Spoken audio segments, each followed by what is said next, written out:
Hey guys, today I'm going to tell you how to fix frozen or unresponsive screen in Samsung Galaxy A17. If you're using A17 and your screen has been frozen or is unresponsive, so let's see how can you fix that issue. You just have to make a force restart your phone.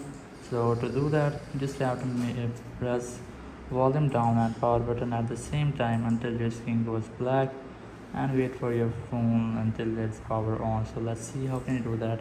You just have to press and hold power button and the volume down button at the same time and wait for your screen goes fully black. It will take a while, it will take almost up to 10 seconds, so you must have to press and hold the buttons and then release all buttons and wait for your phone until it's power on. And after that, you can easily use your phone without any hanging or unresponsive screen issue. So that's how you can easily fix unresponsive screen in your Samsung Galaxy A17. Thank you very much for watching the video. Until next video, bye bye.